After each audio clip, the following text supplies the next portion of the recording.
Get ready for a Thanksgiving feast that makes your family gatherings look like a walk in the park. Awkward encounters, surprising alliances, and a table full of history's most unexpected dinner guests await.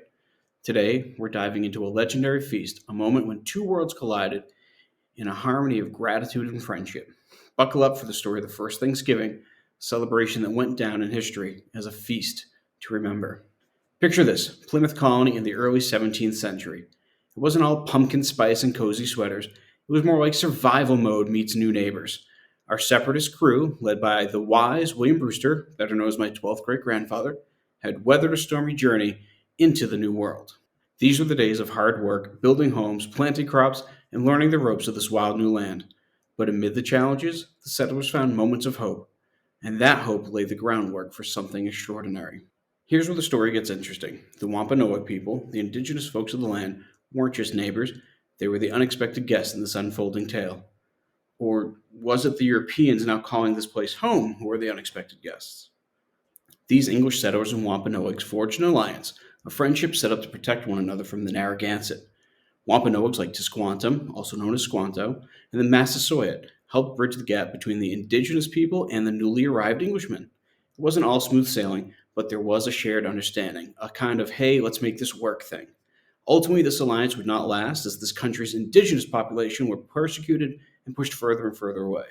As Wampanoag leader Frank James said in 1970, this action by Massasoit was perhaps our biggest mistake. We, the Wampanoag, welcomed you, the white man, with open arms, little knowing that it was the beginning of our end.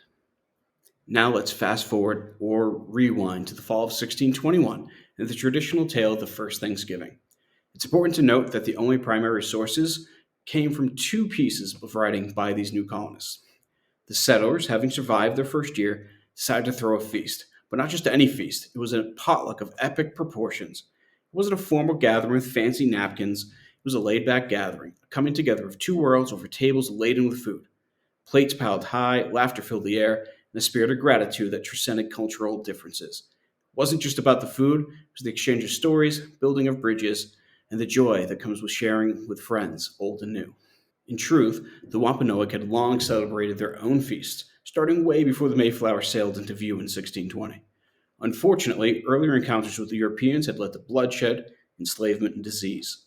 The Wampanoag population had fallen by some estimates up to 90% in the years leading up to the arrival of the Pilgrims, leaving them in an extremely vulnerable position, and ultimately leading to their alliance with these new settlers. Thanksgiving is more than just a feast. It's a celebration of gratitude, an opportunity to gather with loved ones, and a time to appreciate the blessings in our lives. However, it's crucial to acknowledge that the story we've explored today is just one chapter in a much larger narrative. The Wampanoag people, whose ancestral lands the Plymouth colony was built upon, have their own deep rooted traditions and history, shaped over generations. Thanksgiving, for the Wampanoag, holds a different significance, a reflection of their enduring resilience, cultural richness, and the importance of understanding the complexities of history. It's a reminder that while we gather around tables laden with food, we should also open our hearts to the diverse stories and perspectives that weave the fabric of this land. History isn't just a subject, it's an adventure waiting to be discovered. I'll catch you in the next epic. Until then, stay curious, stay wild, and keep exploring the past.